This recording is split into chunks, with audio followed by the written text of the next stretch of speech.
Деяния апостолов, 5 глава, с 1 по 12 стихи. С 1 по 12 стихи. Деяния апостолов, 5 глава, с 1 по 12 стихи. Некоторый же муж именем Анания, женою своей Сапфирою, продав имение, утаил из цены сведома и жены своей, а некоторую часть принес и положил к ногам апостолов. Но Петр сказал: «Анания, для чего же ты допустил сатане вложить в сердце твое мысль солгать Духу Святому и утаить из цены земли? Чем ты владел, не твое ли было, и приобретенное продажей не в твоей ли власти находилось? Для чего ты положил это в сердце твоем? Ты солгал не людям, а Богу». Услышав эти слова, Анания пал бездыханен, и великий страх объял всех слышавших это. И вставшие юноши приготовили его к погребению, и вынесли, и похоронили. Часа через 3 после этого пришла и жена его, не зная о случившемся. Петр же спросил ее: «Скажи мне, за столько ли продали вы землю?» Она сказала: «Да, за столько». Но Петр сказал ей: что это согласились вы искусить Духа Святого? Вот входят в двери погребавшие мужа твоего, и тебя вынесут». Вдруг она упала у ног его и спустила дух. И юноши, вышедшие, нашли ее мертвую и вынесли и похоронили подле мужа ее. И великий страх объял всю церковь и всех слышавших это. Руками же апостолов совершались в народе многие знамения и чудеса, и все единодушно пребывали в притворе Соломоновом. А также человек, у кого женщина у вас течение крови, или кровотечение, Господь уже исцелит, пожалуйста, положите руку на себе, Господь уже исцелит вас также. Деяния апостолов, 5 глава, мы читали с 1 стиха по 12. Я проповедую сегодня на теме «Объяви войну лжи». Кто пишет, напишите себе это. Объяви войну лжи. Ложь не красит ни одного человека. Ложь не красит, и ложь никогда не поднимает. Ложь и обман уничтожает достоинство любого человека. Ложь и обман тащит человека за шеем, вы знаете куда? Ад. Но. Ложь это не качество воспитанного человека. Вы скажете, но все лгут, вокруг нас все обманывают. Да. Но мы поставлены и сотворены Богом не для того, чтобы подражать падшему человеческому роду. Не для того, чтобы унижаться до уровня общественности или до уровня падения общества. Мы поставлены в этом обществе, братья и сестры, чтобы понять уровень, стандарт, нрава и морали общества. Бог создал человека не чтобы деградироваться. Бог создал человека, чтобы учить цивилизацию тварей и зверей. Бог человека не создал зверем. Бог создал нас в образе и подобие его. И я хочу и молюсь Богу. Господь, я прошу Тебя, чтобы после этой проповеди, чтобы Ты искоренил ложь, лжи, обман из жизни моих братьев и сестер, которые слушают меня сегодня во имя Иисуса. Я настоятельно прошу Тебя об этом, Боже.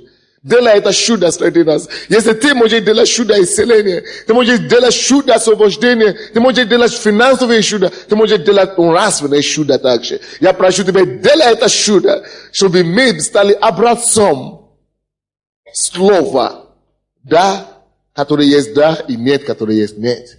Я прошу во имя Иисуса Христа. Аминь. Объяви войну лжи. Объяви войну лжи. То место, которое мы читали с вами, показывает нам опасность лжи и обмана в церкви, среди Божьего народа. Деяния апостолов, 5 глава, это событие, которое произошло первые 5 лет церкви, первоапостольской церкви. Это было, в начале церкви, создания церкви Иисуса Христа. Что случилось?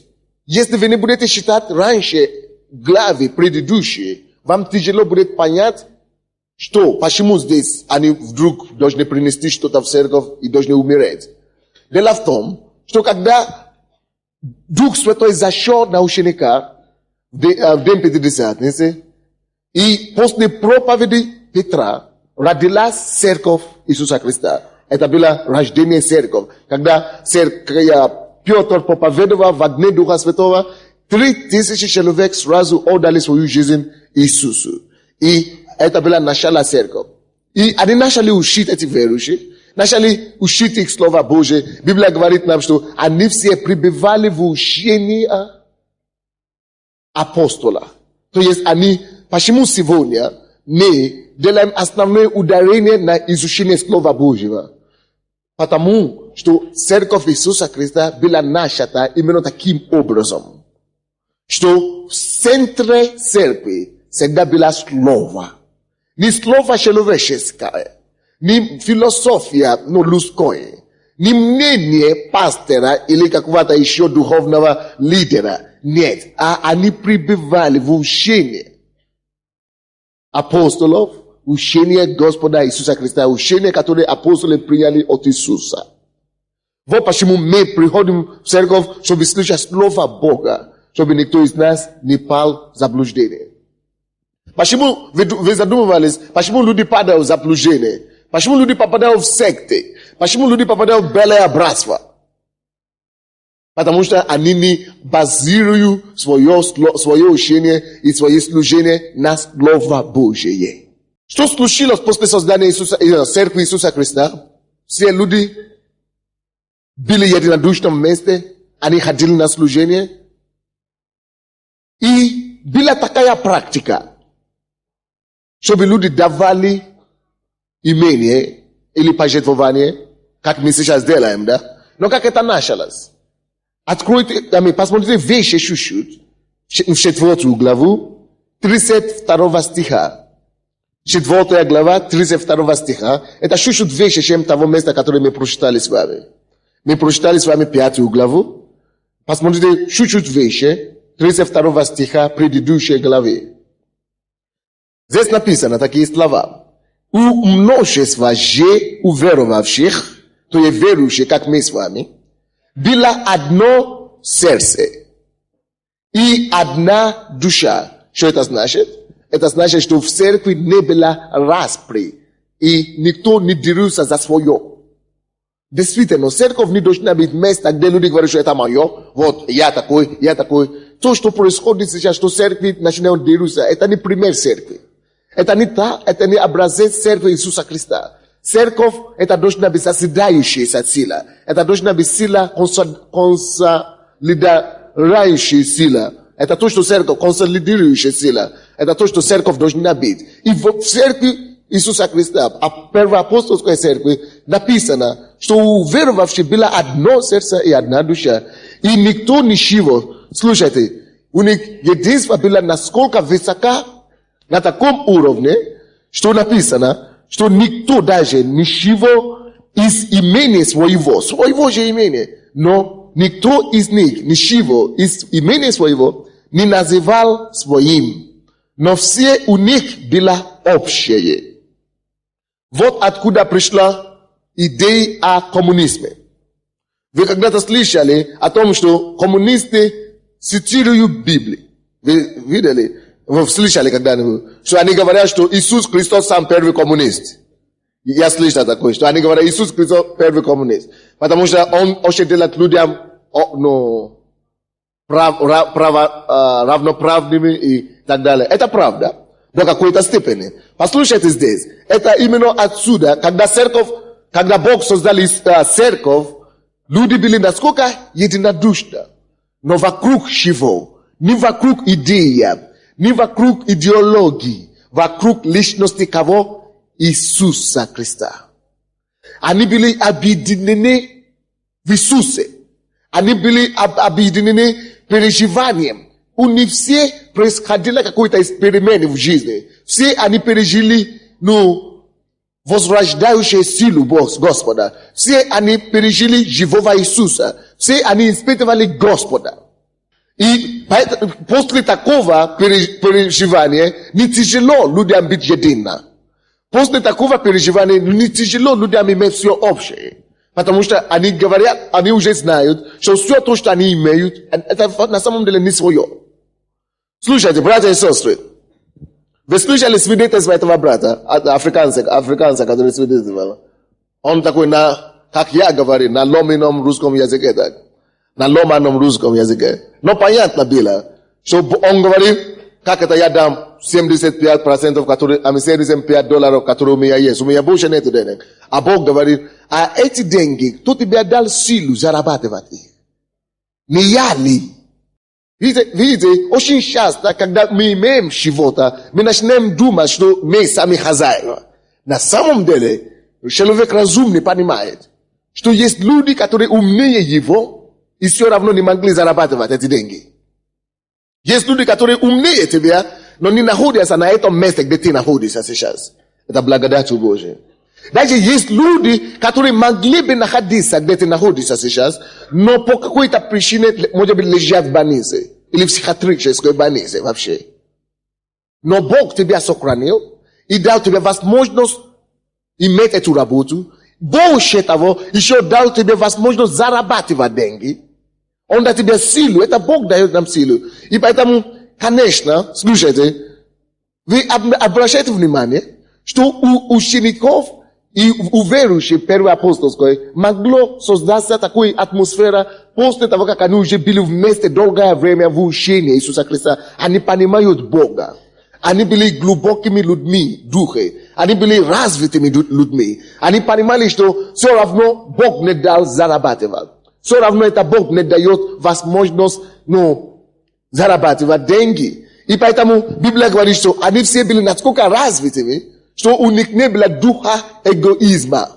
Слушай, дух эгоизма. Я, мое и не. Я, не мое, я, не мое. Это самый страшный дух в этом мире. Это корень всего зла. Я, не мое. Это корень всего зла. Но в церкви Иисуса Христа Библия говорит, что люби ближнего, как самого себя. Аминь. И это в этой церкви было насколько сильно развито, что люди насколько любили друг друга, насколько любили соседа, как самого себя, что они даже свое имение, Галина, уже не называют свое. Они теперь уже называют это общее. Они добровольно это делали. Не то, что сектанты делали. Вы знаете, есть такие религиозные группы, секты, которые говорят тоже, на основании этого говорят, принеси все то, что у тебя есть. Продай дом, продай квартиру, продай имение матери и отца и приведи все сюда. Ты будешь здесь жить и спать. Это секта. Потому что это уже насильственно получается. Это уже получается, принужденно. Но здесь никто никогда не говорил кому-то, продай свои имения и принеси сюда.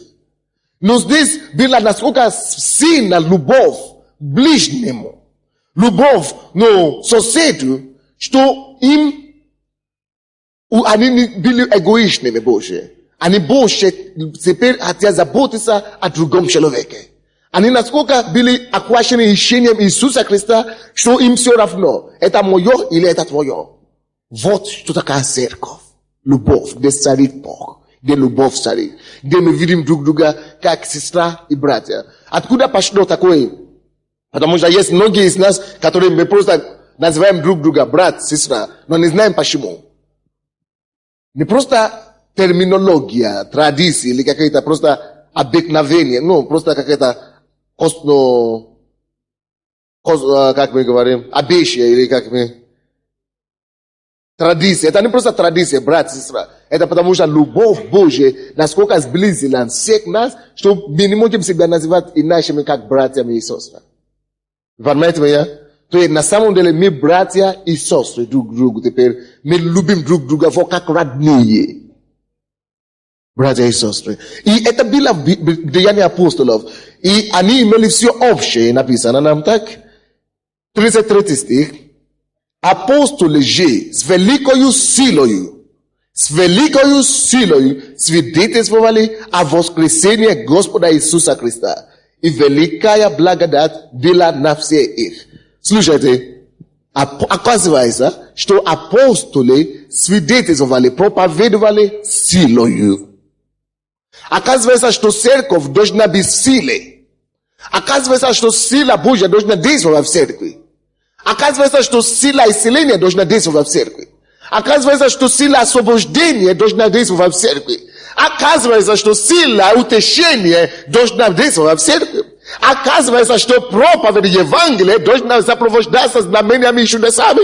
Оказывается, что Бог не мертвый Бог. Оказывается, что Бог не парализированный Бог, не парализованный Бог. Оказывается, что Бог может еще поднимать людей сегодня.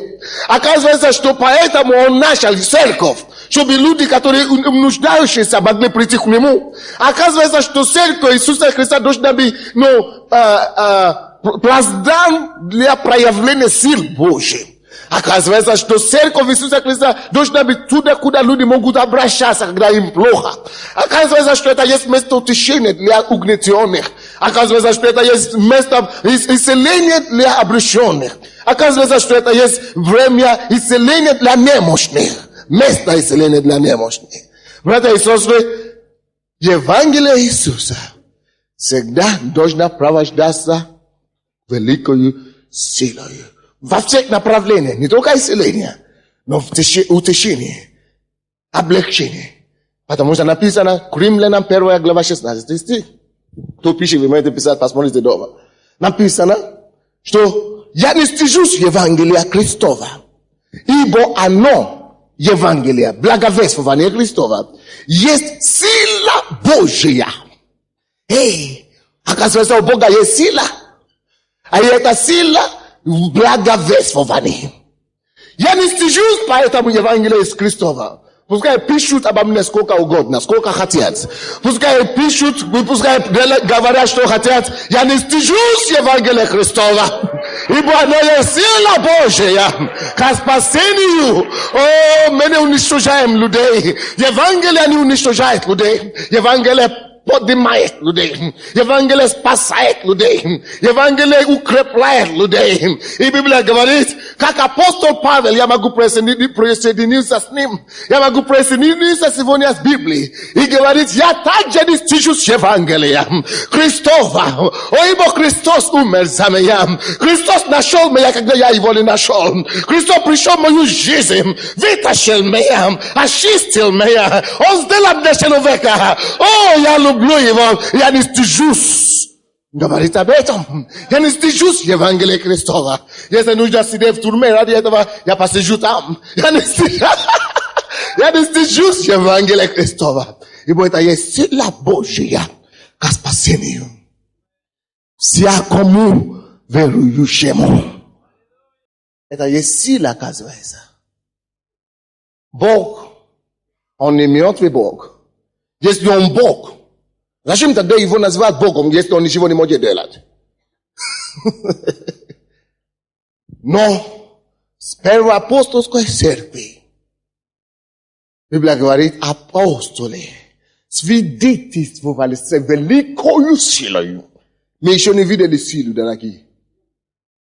То, что мы видим, пока это еще чуть-чуть кропот, капли.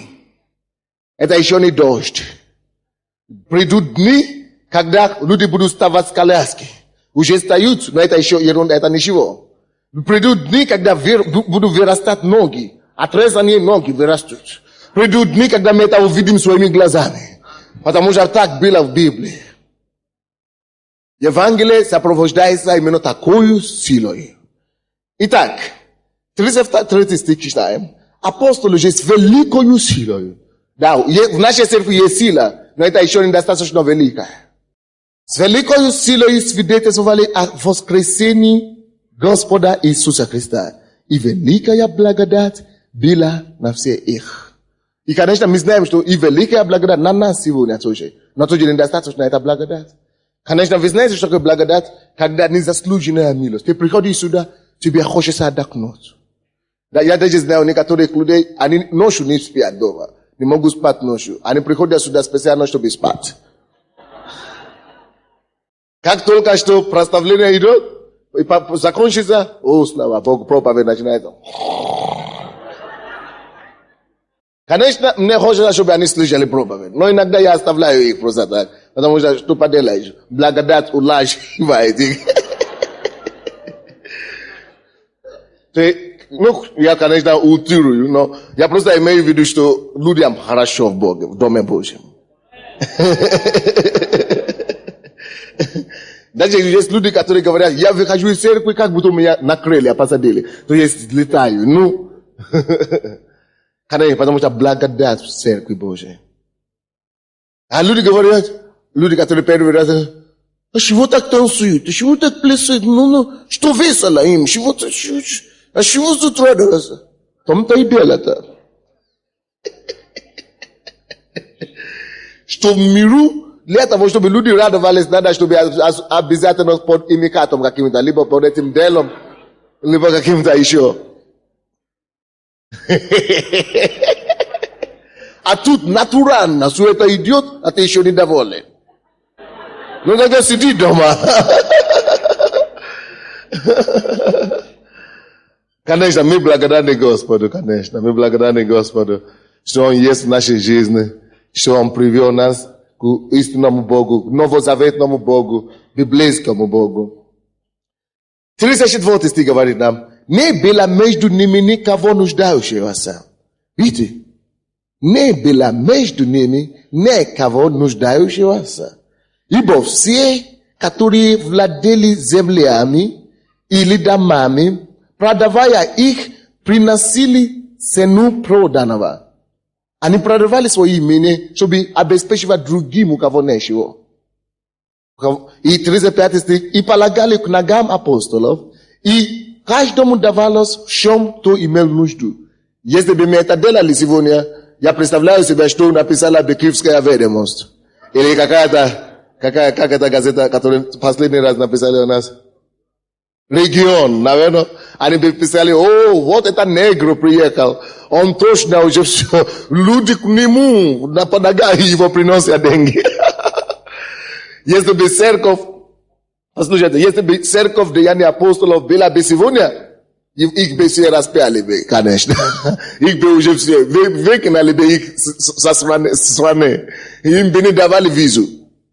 Если бы Иисус даже пришел бы на Украину сегодня, конечно, вы бы приняли его, мы бы радовались. Но есть некоторые, которые бы, они бы распяли его заново. Потому что он слишком нетрадиционный для них. Он слишком непривычный для них. Он не вошел и не входит в их представление религии. Он не входит в их представление о Боге и о церкви.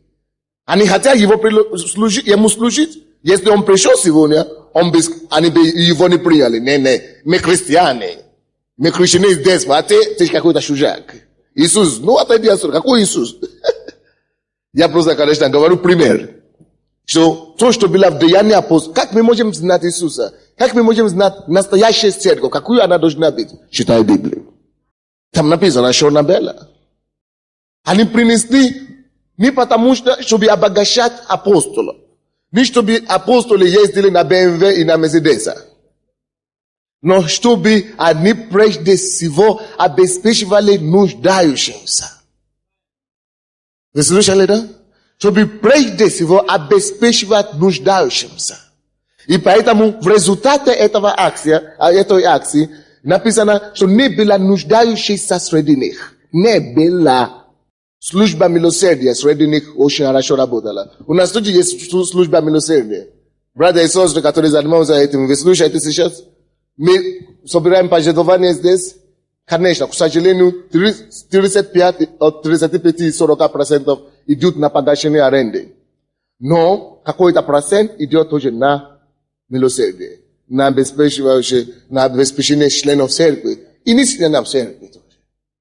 Беспризорные дети, наркоманы, алкоголиков и так далее. Такая должна быть церковь. Не потому, что я хочу стать президентом Украины. Не. Вы знаете, это для меня стать президентом. Извините, я не унижаю президента, я не унижаю другой. Даже в своей стране зачем мне стать президентом Америки или Нигерии? Зачем мне? Потому поскольку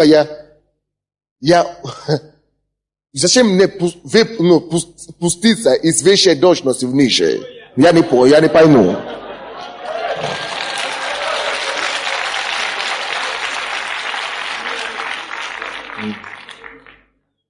Не пойму. Написано в газете, что пастор Сандей заявляет и проповедует, что я стану президентом Украины.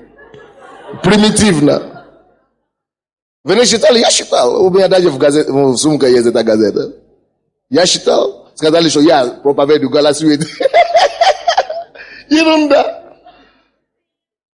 Не до этого. Я больше счастья, больше радости людям приношу так, чем должность. Поймите одну вещь, братья и сестры. Должность само по себе никого не делает счастливым. Слушай, что делает тебя счастливым? То, что делает человека счастливым, это когда человек находит свое призвание. Если ты призван от Бога быть врачом, а ты стал бизнесменом, даже если у тебя будет миллиарды, ты никогда не будешь счастливым. Пока ты не станешь врачом, который ты призван быть. Если ты призван быть учителем, а ты стал президентом, ты не будешь счастливым там. Пока ты не найдешь свое место. Дорогой мой, я нашел свое место. Бог мне сказал. Я думал, я учился, я закончил университет красным дипломом. Мне сказали, у тебя хорошее будущее, ты родился, ты журналист по рождению, мне сказали. Но Бог мне сказал, отложи диплом, отложи все эти самые ручки.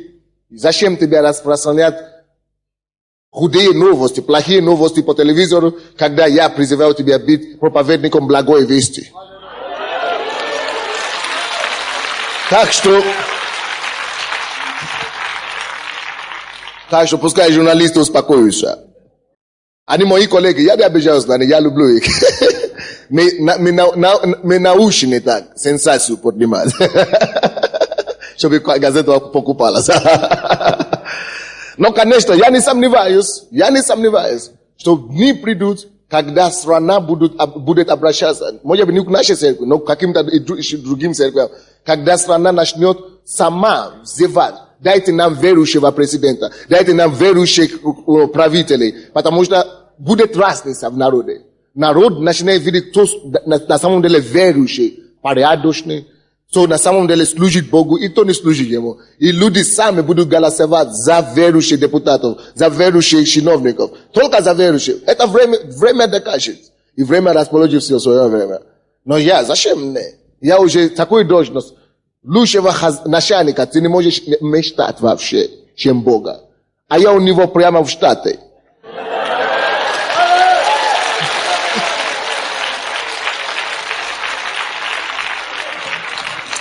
Да, представляешь?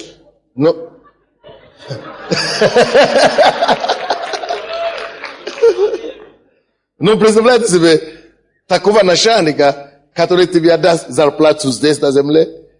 Я получал зарплаты разными способами. Я получал зарплату, когда я вижу одного наркомана, который свободен, улыбается, который радуется. Это для меня больше, чем любые денег. Я получаю, для меня это зарплата, но не денежная. Когда мама, которая плакала, допустим, здесь мы считали эту нужду, спасите моего единственного сына. Если нам удастся этого спасти, для меня это больше, чем зарплата. Знаете? И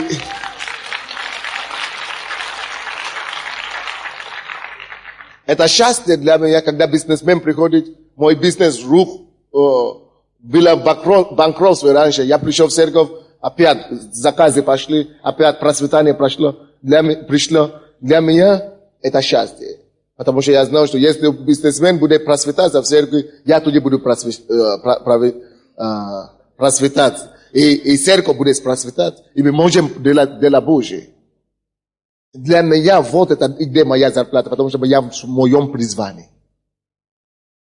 Если человек находит свое призвание, это призвание его будет кормить.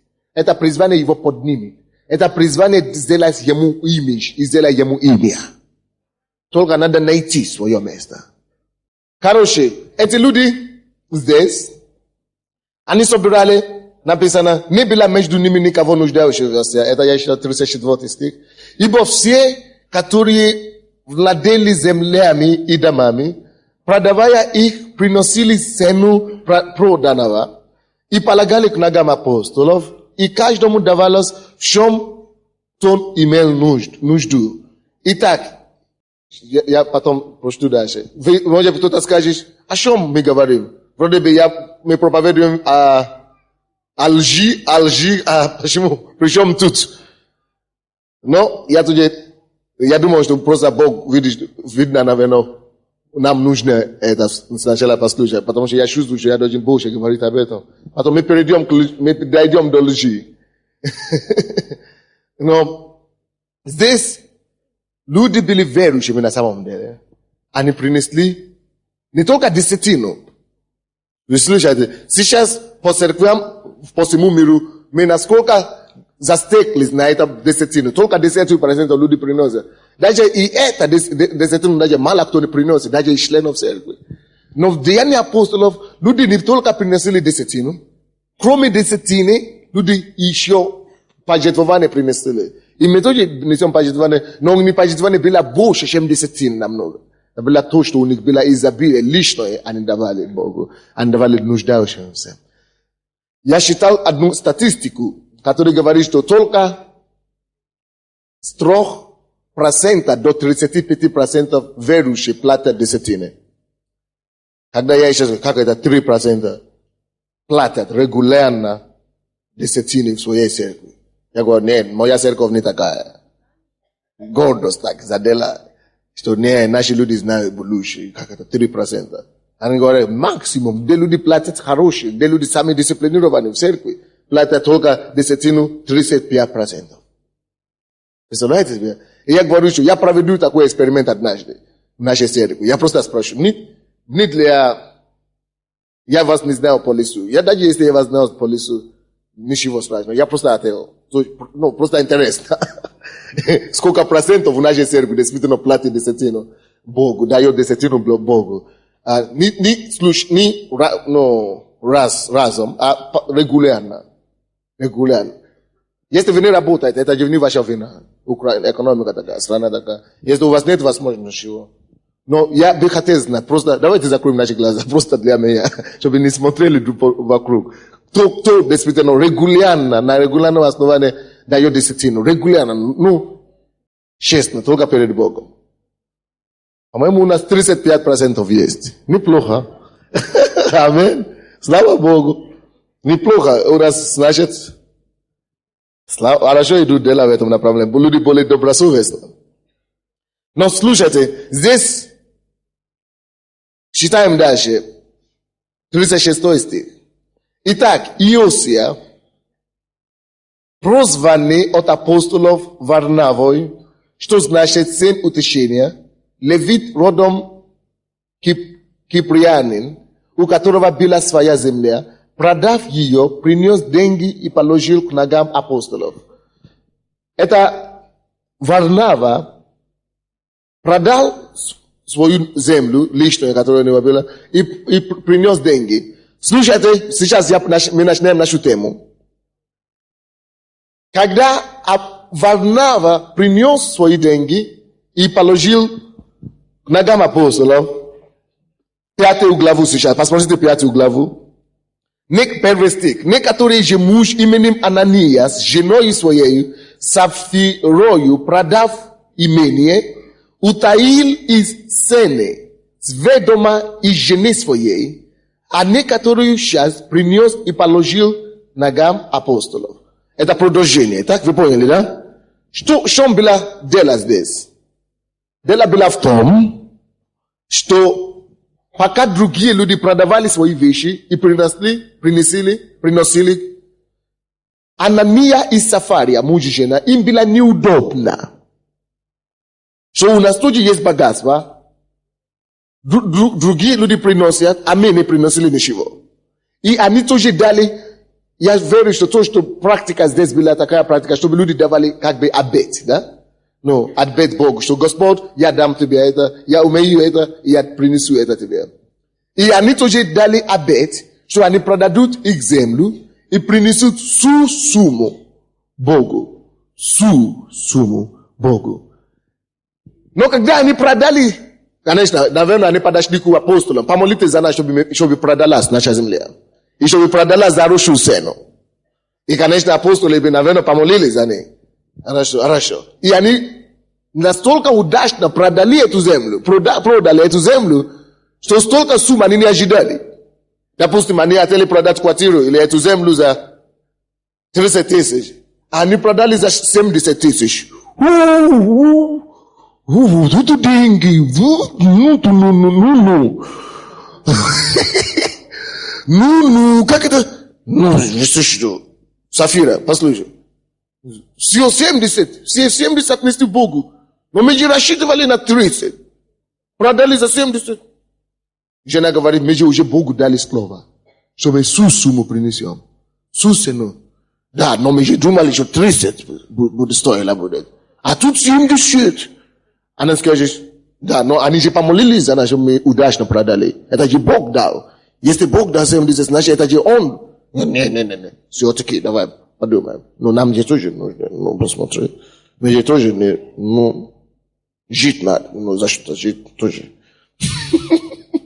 Надо. Хорошо, понял. Тише.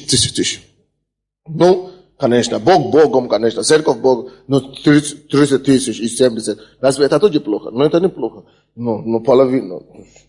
Хорошо, давай отнесем 30. Хорошо, договорились. Отнесем. И они принесли часть всего лишь. И отдали Богу. Вроде, конечно, никто бы не знал. Апостолы бы ничего не знали. Верующие бы ничего не знали. В конце концов, это мои деньги. Хочу даю, хочу не даю. Понял? Поэтому они решили, часть принесли и часть утаили. Но в том-то и дело. Что Бог есть Бог. Обманывать Бога-то, дело, конечно, незавидное, или как мы говорим, незавидное. Обманывать Бога, дело незавидное. Короче, они думали, конечно, что обманули. Между прочим, наши церкви тоже есть такие. Приходят в домашние группы. Давайте, я хочу продать квартиру. Давай, помолитесь, чтобы мне удалось продать. Молятся за нее. Продает. Десятину дал. Надо еще другую купить, надо там найти другую. А Бог, который тебе дал продать, он что? Он ушел, он уже успел умереть за это время. Что он тебе не поможет купить другую или что ли? Не до этого. Я сначала куплю другую, а потом десятину принесу. Что останется? Так и происходит. Не успеешь купить другую, или купить другую, а десятину уже даже не помнишь отнести. Не вспоминаешь принести. Уже все. Даже были такие случаи, что церковь потом пришлась, верующим пришлось уже таким людям. Они получили, допустим, человек, семья такая, продали квартиру за престижном районе за где-то, я не помню какую сумму, скажем, 50 тысяч. Купили дом другую за 15 тысяч. Вроде бы много денег осталось. Десятину принесли. Не, я не могу. Как это? Целую 5 тысяч отдать Богу? Церкви? 5. У меня сын это. Через полгода эта семья уже приходит в церковь, чтобы просить помощи. Потому что все то, что у него были, не знали, куда делись. Они уже были в такой нищете. Дьявол довез их до низу. Что они уже теперь приходят к Богу, в церковь, пожалуйста, помогите нам. Хотя бы на питание. Вот что дьявол делает. Дьявол обманывает туда, и они думают, что Бог, в следующий раз я дам. Короче, эти люди, Анания И сафария, они принесли некоторую часть, положили к ногам апостолов, 3 стих, но Петр сказал, Анания, это пастор, он был пастором тогда, Петр, знаете, слушайте, быть мужем Божьим, разбуди, кто спит рядом с тобой. Посмотри на своего соседа, я говорю, если ты спишь, послушай проповедь. Интересно, между прочим. Там тоже разбудите своих. Петр, пастор тогдашний, говорит, Анания, для чего ты доступил сатане вложив в сердце твое мысль солгать Духу Святому и утаить из сени земли. Слушайте, братья, зачем тебе, Петр, Анания, доступить сатане, вложить в сердце своем? Оказывается, что это не их мысли было, утаить некоторые деньги. Несмотря при всем благие намерения, которые они говорят, у нас ребенок в школу пошел, у нас того-то там есть, у нас при всеми этими оправданиями, оказывается, все равно это не Бог вложил в их сердце утаить. Утаить, вложив в их сердце кто?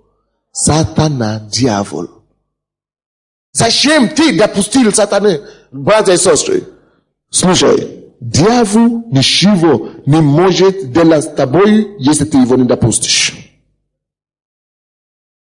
Вы не поняли? Дьявол тебя не возьмет, если ты его не допустишь. И ничего он не может делать с тобой лично, если ты ему не дашь места. Короче, здесь эти люди допустили, чтобы дьявол обманул их. Ты продал это самое. Зачем? Столько сумму отдать Богу. Ты что? Слушайте. Богу поругаем не бывает. Бог поругаем не бывает. Он, наверное, получил шок. Откуда он знал? Кто ему сказал об этом? Слушай. Пастыря, мы, пастыря, которые здесь служим, не только в нашей церкви, мене муму, мене это самое. Мене муму, мене глупцы. Мене глупые люди в духовном мире. Мы можем ничего не понимать физически. Но Бог не кое-какие вещи открывает нам. Мы умеем слушать Бога. Мы умеем слушать голос Духа Святого, потому что Богу все известно. Все известно. А если ты действительно служитель Бога, и ты близок к Ним, да, мы все знаем, Бог специально некоторые вещи нам не показывает. Некоторые вещи специально Бог утаивает от нас. Он не говорит, но некоторые все-таки говорит. Откуда я знаю, что в зале есть кто-то, у кого кровотечение, допустим? Не потому что я занимаюсь магией, или я ясновидящий. Не дай Бог жизни. Потому что все ясновидящие, они идут в ад. Это сатанинское проявление. Но потому что мы служим Богу. Бог сильнее сатаны. И Петр, конечно, тоже имел дары Духа Святого. Это называется дар слова знания. Когда Бог показывает, что в сердце другого человека, не зная об этом, Бог просто тебя открывает. И Бог открыл Петру, и Петр говорит, Анания, зачем? Ему было жалко. Потому что он знает последствия. Петр знал последствия, которые последуют. И ему, зачем ты допустил это? Зачем? И как только что он это сказал, Анания что делал? Что услышала с ним? Посмотрите, какой стих? 4 стих. Чем ты владел, не твое ли было, и обретенное продажное, не в твоей ли власти находились? Для чего ты положил это в сердце твоем, ты солгал не людям, а Богу. 5 стих. Услышав эти слова, Анания пал бездыханен, и великий страх объял всех, слышавших это. Анания упал, потому что он солгал не человеку, не пастору Петру, а он солгал Духу Святому. Слушайте, зачем ему было умереть дешевую смерть такую?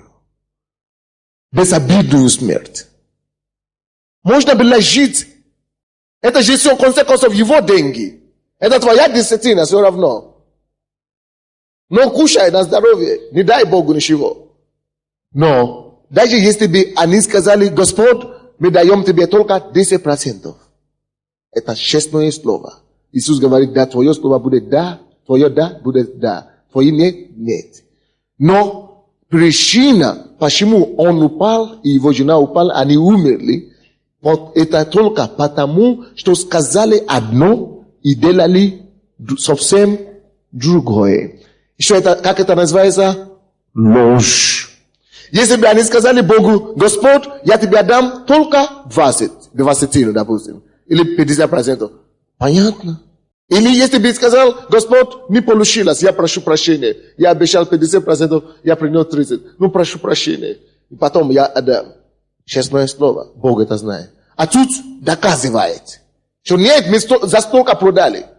Он говорит: Анания, ты за столько продали? Да, за столько. Ты за столько? За столько. Зачем тогда тебе утаить от Бога? Неужели, если он Бог, ты ничего не утаишь от него? Аминь. И что это такое? Это показывает нам опасность лжи. Опасность чего? Лжи. Лжи. Братья и сестры, слушай.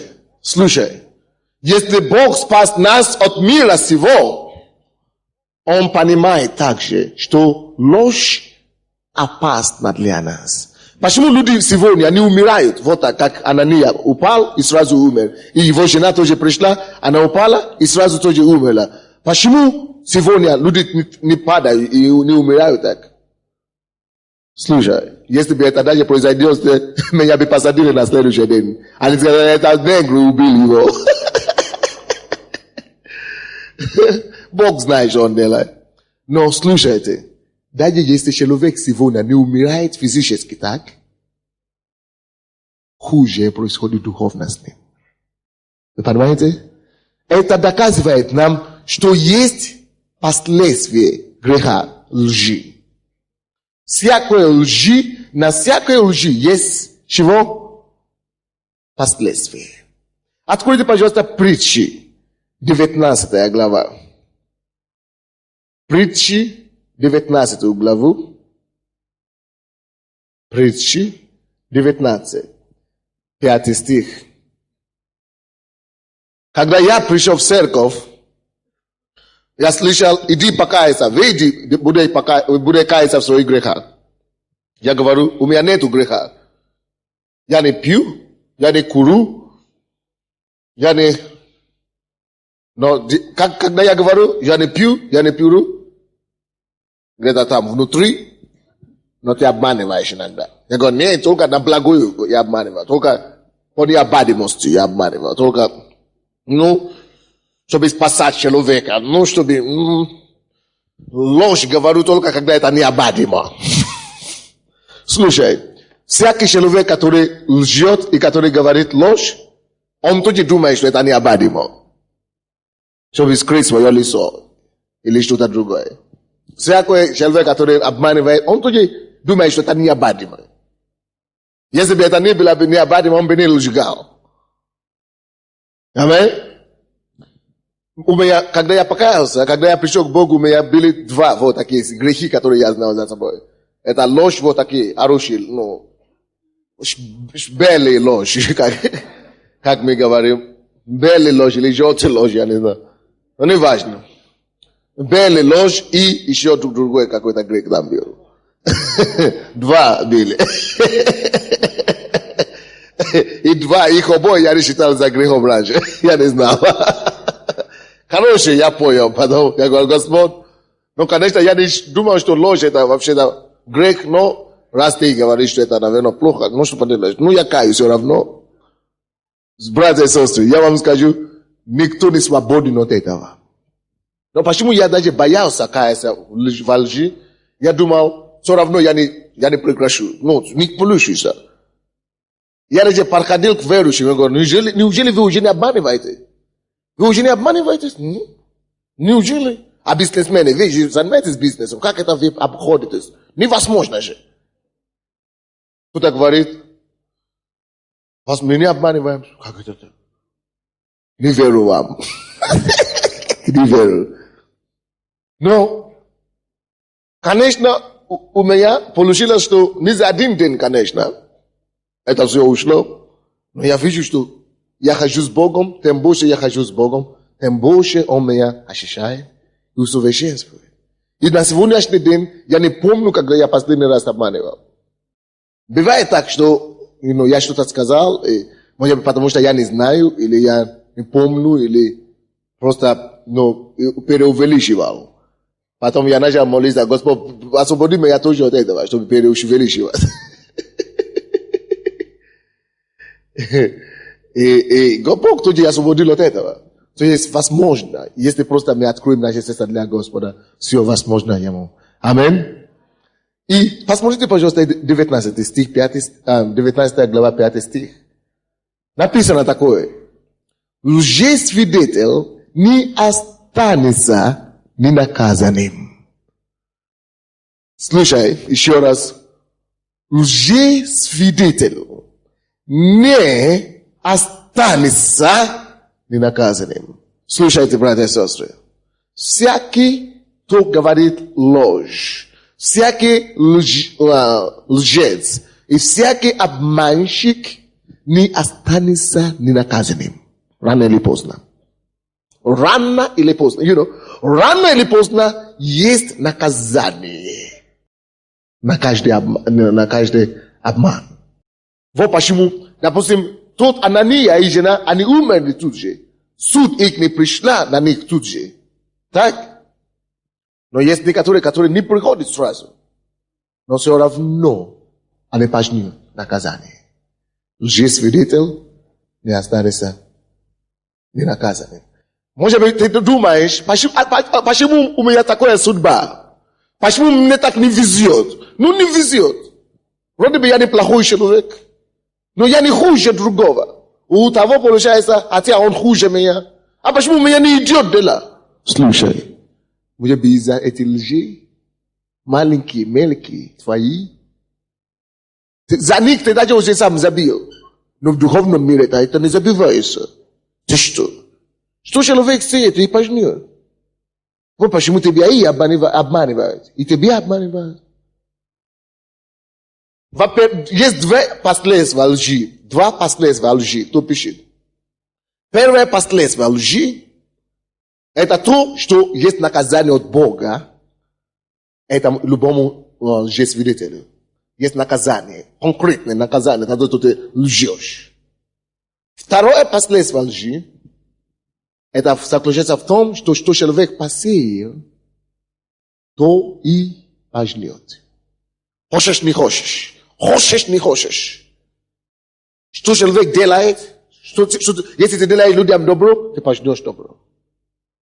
Если ты обманываешь других людей, бизнес или тебя тоже обманут. Может быть, не то же самое обманут тебя, но другие придут, дьявол пошлет других, которые тебя тоже обманут. Вот почему нам, как христиане, нельзя воздавать злое за злое. Нам надо победить зло добром. Потому что даже если нам делают злое, мы все равно продолжаем делать добро. И своевременно, посмотрите, Господь возвестит нас. Бог никогда не забивает искренним сердцем. Читайте вторая часть этого стиха. Лжесвидетель не останется ненаказанным. Так? Это с одной стороны. И кто говорит ложь, не спасется. Слушай. Это мрачный перспектив. Мрачный перспектив. Мрачное будущее. Кто говорит ложь, то не спасется. Что бы он ни делал. Что бы он ни делал, он не спасется. От чего он не спасется? Он не спасется от обмана другого человека. Он не спасется от падения. Когда я это обнаружил, я начал сам просить у Господа: Господь, у меня это еще есть. Ну помоги мне, ну очисти меня, ну избавь меня. Я думаю, что многие из нас здесь должны начинать просить у Господа: Господь, избавь меня, освободи меня от лжи, освободи меня, Господи. И Господь освободит нас. Господь освободит нас. Вы знаете, в разных странах есть свои проблемы, свои недостатки. В Нигерии, откуда я родом, Люди, они там горячие очень. И из-за этого неверующие в основном, вообще в народе, в стране, они слишком много делают скандал. Они слишком спевшие и слишком грубые из-за этого. Они, скандальные. В Беларуси я был, там спокойные люди, но по каждой маленькой, это самое, они готовы накричать и ругать, раздражение. Спокойные вроде бы, но раздражение, В России, где я тоже был, там есть такая гордость такая идет. Но на Украине, то, что я заметил здесь, что-то другое тоже.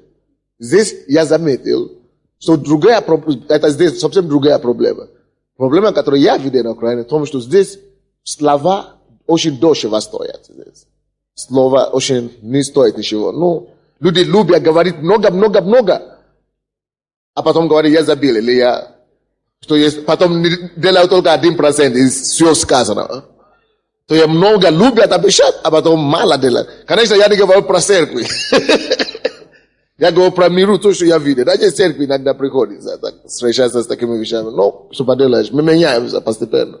Но, то есть здесь, я видел, что это тоже страшная болезнь. Когда люди не умеют держать за слово.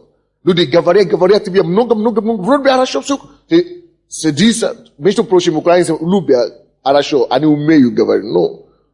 Да, имеют способность посадить вот, ты прямо, плывешь. На их слова, да. Да, бывает такое, есть такое. Я просто как со стороны смотрю. Да, просто как, конечно, это не упрекание, просто чтобы я должен учить, донести эту тему, хорошо? Вот почему я делаю такой пример.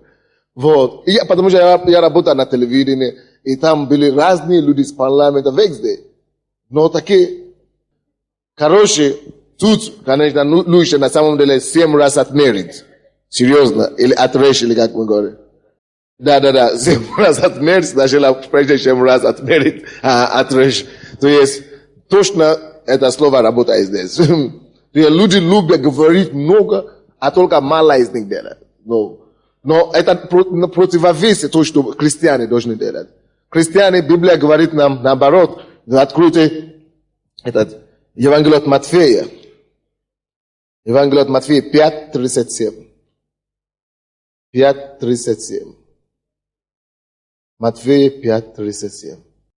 Мы христиане другие люди. Мы не должны позволять этому греху войти в нас, как христиане. Даже если это было у нас, давайте искореним его. Давайте начнем быть надежными. 37 стих. Но да будет слово ваше да, нет. А что сверх этого, то от лукавого. Вы слышите? Даже неверующие даже это заметили. Эти бизнесмены с Америки, Запада, они очень мало дают инвестицию на Украине. Потому что они говорят, либо коррупция, либо обман, что есть очень много. Но что поделаешь? Мы не жалуемся. Мы работаем над собой. Аминь. И мы верим, что через нас эта чистота распространится по нашему обществу. Аминь. Поэтому давайте просто объявим войну лжи. Почему? Потому что лжесвидетель, как написано, не останется ненаказанным. А кто говорит ложь, не спасется. Это Бог говорит. Если хочешь, конечно, ты можешь бунтовать против Бога, ты можешь говорить, ерунда какая-то. Хорошо. Потом пожнешь, дорогой. Откроем, пожалуйста, Галатам 6 глава. Галатам 6 главу. Галатам 6. Там должно быть что-то для нас полезное. Конечно, есть некоторые, которые слушают, они говорят, что без этого я не могу. Хорошо. Пожнешь. Значит, не останется наказанным. Написано здесь, Галатам 6, 7 стих. Не обманывайтесь, Бог поругаем не бывает. что посеет человек, то и пожнет. Если ты сеешь ложь, что пожнешь? Если ты сеешь обман, что пожнешь? Все, естественно. Сеющий в плоть свою от плоти пожнет тление, а сеющий в дух от духа пожнет жизнь вечную. Откройте, пожалуйста, еще от притчи 29. Я заканчиваю. Притчи 29, первый стих. Притчи 29:1. Притчи 29:1. Здесь написано такие слова. Человек, который, будучи обличаем, ожесточает вию свою, внезапно сокрушится, а не будет ему исцеления. Братья и сестры, эта тема не случайно Бог принес нам сегодня. Человек, будучи обличаем, Бог хочет обличать нас, чтобы мы изменились. Но если человек обличаемый и ожесточает вию свою, шею свою, ожесточает, то Библия говорит, что будет ему, как? Не будет ему спасения, он внезапно сокрушится. Это слово сокрушится, значит, внезапно уничтожится, внезапно разрушится. Братья и сестры, может быть, вы пришли сюда сегодня, и Бог решил дать вам слушать эту проповедь сегодня, потому что Он хочет спасти вас от сокрушения. Возможно, в вашей жизни, в вашей семье есть какое-то сокрушение, которое уже будет. Дьявол только ждет, чтобы вы обманывали где-то, и сокрушение внезапное. И Бог хочет избавить нас от таких сокрушений внезапных. Он говорит, пожалуйста, послушайся. Пожалуйста, послушайся. Пожалуйста, послушайся. Лжесвидетель не останется ненаказанным. Я еще обращаюсь к вам, братья и сестры. Я знаю, что это было в жизни всех нас. Жены обманывают мужей, мужья обманывают жен. Но давайте договоримся с вами сегодня. Мы не хотим копаться в прошлое. Не копайся в прошлое твоего мужа, или твоей жены, или твоего сына, или твоего родственника, что такая проповедь была сегодня, а ты меня 10 лет тому назад обманул, наказание будет. Слушайте. Давайте будем больше, выше этого, хорошо? Давайте будем сами старше этого. Это для нас. То, что было, то было. Заднее прошло, вчерашнее прошло, сегодня давайте будем жить сегодняшней жизнью. Давайте уже начнем делать это порядок. Потому что человек, будучи обличаем, который ожесточает вину свою, то есть он это самое, упрямый. Ты его обличаешь, а он упрямый идет. Я уже сколько лет обманывал, всю жизнь обманывал, еще ничего не было. Может быть, поэтому Бог и тебе говорит сейчас, чтобы у тебя не было внезапное сокрушение. А человек, который вот так ожесточает себя таким образом, Библия говорит, что будет ему сокрушение внезапное. Откройте последнее место Писания. Откровение. Последнюю книгу Библии. Откровение 21 главу. 21 глава Откровения. Откровение Иоанна. Как мы говорим? Апокалипсис или как? Апокалипсис. 21 глава, 8 стих. 21 глава, 8 стих. Здесь написано, боязливых же, и неверующих, и неверных, и скверных, и убийц, и любодеев, и шарадеев, и идолослужителей, и все лжецов уществ озера горящим огнем и серою. Это смерть вторая. Когда я это читал, это то, что меня окончательно сломало. Оно меня так сломало, что еле-еле понимался после того. Оказывается, братья и сестры, послушайте, оказывается, что за ложь Бог может послать человек, может идти в ад. Но за все грехи подумал, но мог бы допустить. Но ложь я бы никогда не подумал. Как это? Ну все лгут, ну иногда не обадами лжи такие. Как это озеро огненное сразу? Не. Не, тогда лучше устрану. Лучше уберу. Давайте склоним нашу голову, будем молиться. Поговорите с Богом. Скажите, чтобы Он помог вам. Попросите у Него помощь. Чтобы Он помог вам жить порядочную, богобоязненную жизнь. Чтобы Он помог вам избавиться от лжи, от обмана, даже от необходимых обманов и лжи. Попросите у Господа помощи, обратитесь к Нему своими словами. Кто-то задает вопрос сейчас. Кто-то после этой проповеди более остается возмущен. Потому что вы говорите, я не могу тогда существовать, мне придется закрыть свое дело. Потому что без взятки и перекупки я не могу ничего делать в этой стране. Слушайте. Библия говорит, я все могу укрепляющий меня Иисусе Христе. И я хочу есть такое дело, я просто хочу это сказать, что я бы советовал как пастор. Если человек, у кого какой-то вопрос, взятки и так далее. Я хочу вам сказать, мы верующие, нам не тяжело давать людям благословение, деньги или что-то. Наоборот, Библия говорит, что блажение давать, неужели получать. Мы охотно даем. Нам не тяжело давать людям благословение. Но я хочу, чтобы вы знали, что взятки это когда человек дает заранее деньги, за какую-то услугу должностную или что-то такое. Но мы, как христиане, мы не даем взятку, да, но мы можем благословлять людей. То есть, если вы видите, что человек, он требует деньги, объясните ему, я христианин. Если ты требуешь эти деньги от меня, чтобы делать эту работу, я готов тебе дать эти деньги, но только как зарплата или как благодарность.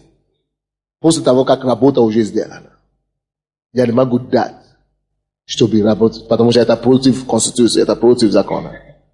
Вы понимаете меня? То есть, мы не жадные вот такие. Мы не скупые люди. Нет, мы можем давать, мы хотим давать, но мы хотим давать правильно.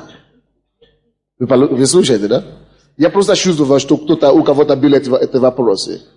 Если это у тебя был, если этот вопрос был у тебя, и ты получил ответ сейчас, подними свои руки.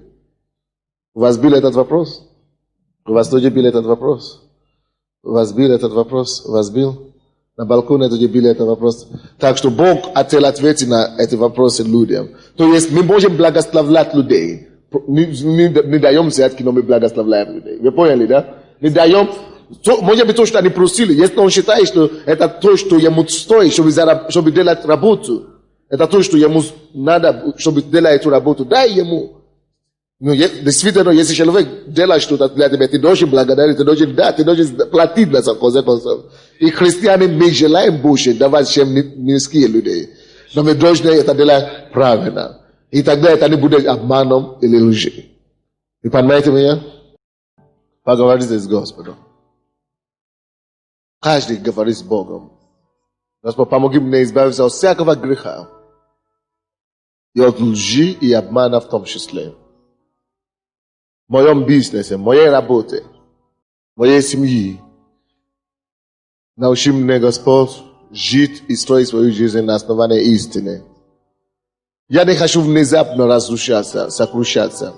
Избавь меня от сокрушения грядущих. Избавь меня, Господь, от внезапных сокрушений. Боже, я прошу Тебя, прости меня.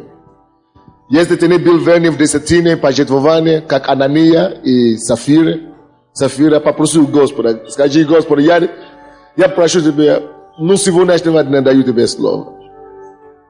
Если ты говоришь одно и делаешь другое, попроси у Бога прощения и силу, чтобы ты мог жить правильно. Тот, кто говорит ложь, Библия говорит, не спасется. А лжесвидетель сокрушится. Библия говорит. говорит нам, что не останется, не наказанным. Господь, мы нуждаемся в том, чтобы Ты сделал нас таким, как Ты хочешь нас видеть. Сделай нас в образа и подобие Твоего, Господь, чтобы мы могли подражать Тебе и быть такой, как Ты. Господь, очищай нас, очисти нас еще раз Твоей кровью, Господь. Помоги нам быть таким, как Ты, чтобы наши слова могла быть да и нет. Помоги нам, Господь, быть более решительными. Помоги нам, Боже, быть христианами на самом деле. Смотри за своими словами. Господь, если мы были виновными в этих грехах, Господь, прости нас. Мы просим Тебя. Во имя Иисуса Христа. Боже, мы также просим Тебя, Господь, помоги нам избавиться от таких привычки, от этого вредного привычки, Боже. Господь, сделай Твою церковь такой, как Ты хочешь ее видеть. Господь, также от греха Анании и Сафари, помоги, избавь нас от него, Господь. Дай нам, Господь, быть верным в наших обетах к Тебе, быть верным в наших десятинах, в наших пожертвованиях, Господь, чтобы мы могли быть действительно Твоими детьми. Боже, мы благодарим Тебя. Если, Господь, есть такие проблемы, которые уже были созданы в жизни этих людей, в жизни Твоих детей, последствия лжи, последствия обмана в их жизни, разрушительные последствия обмана. Господь, я молюсь Тебе, Боже, по мере того, как мы каемся, я прошу Тебя, Господь, восстанови эту семью, восстанови жизни, восстанови бизнесы, восстанови личные жизни, Боже, во имя Иисуса. И, Господь, ускорени последствия лжи, ускорени последствия обмана во имя Иисуса. Господь, разрушение семьи, я молю, через обман семьи разрушение, именем Иисуса, я молю, чтобы здравие пришло туда, чтобы исцеление пришло, чтобы восстановление пришло во имя Иисуса. Господь, бизнес, дела разрушение, последствия лжи, я молюсь, Боже, после нашего покаяния, я прошу Тебя во имя Иисуса, Боже, восстанови эти бизнесы, восстанови эти работы, эти дела, Боже, во имя Иисуса, восстанови, Господь. Восстанови жизни цели, счастные жизни, личные жизни. Господь, восстанови нас, прости нас, Боже, и убери всякие последствия от нас, чтобы мы могли быть порядочными и добросовестными гражданами. Во имя Иисуса Христа. Аминь.